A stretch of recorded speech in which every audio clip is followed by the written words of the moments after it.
A growing crisis is gripping our nation's small dairy farms. The pastoral landscapes that once epitomized rural prosperity are now marred by the harsh reality of shuttered barn doors and abandoned milking equipment.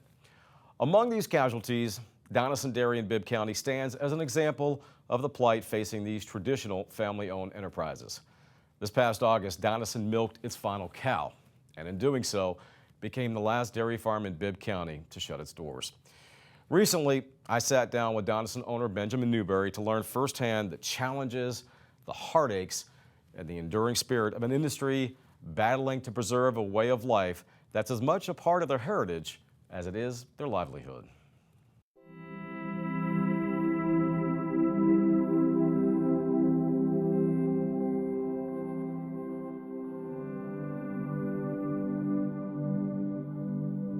There's parts of it that you are glad you don't have to deal with anymore, but there's a lot of it that you come and you see an empty barn and an empty pasture.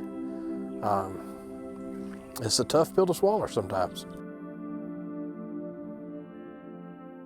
With the fields of Bibb County serving as its backdrop, 50 years have passed since Donacin Dairy filled its first container of milk. What was once a bustling hub of life, the heart of a dairy empire, is now a haunting shell of its former glory. Empty milk tanks loom like silent sentinels, bearing witness to the decades of hard work and dedication that had once coursed through the veins of this family-owned business. Stalls where cows had been passionately milked day after day, now layered with cobwebs. The quietness of the church, and in my office I opened this Jameson Fawcett Brown commentary.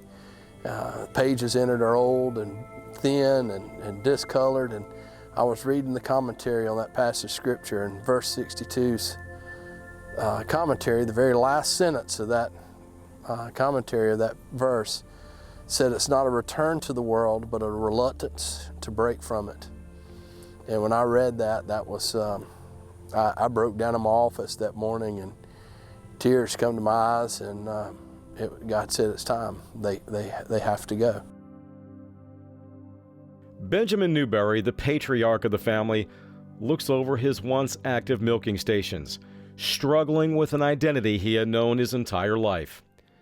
Like so many small dairymen in his position, the business has transformed from a labor of love into a struggle for survival.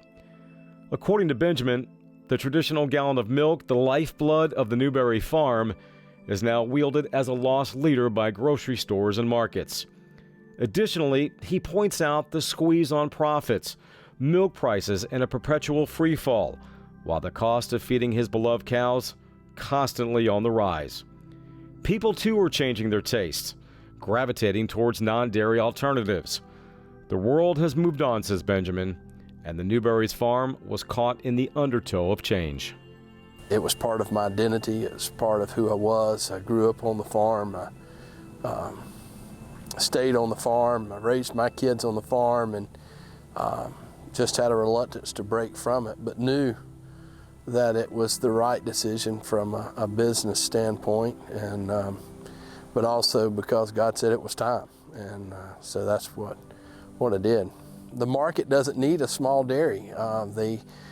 We needed the market, and with the market being so small, as I would say in the Southeast, it becomes increasingly difficult for a small dairyman to survive.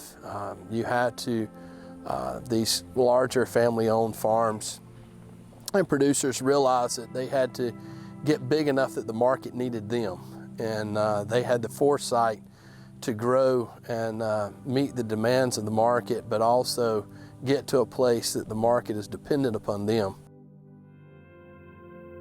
At their peak, Donacin Dairy had about 300 cows. Today, this is all that remains.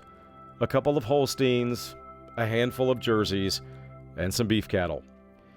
Yet the true heartbreak is the impact the closing of the dairy will have on the Newberry family.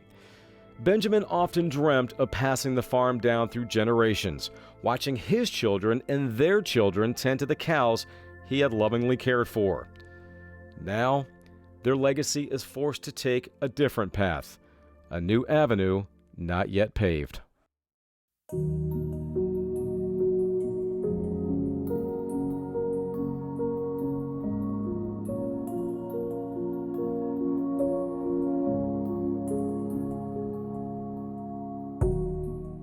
Even though Donacin Dairy is now silent, its legacy will live on in the hearts of the Newberry family, a testament to the spirit of those who once worked this farm with love and devotion.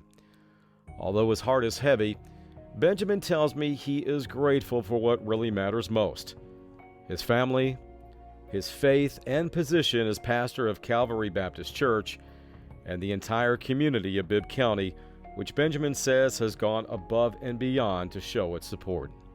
There was 42 dairies in this county in the early 70s, and we were the last of them to survive. And you don't realize how many people you affect in life until you experience a life-changing moment.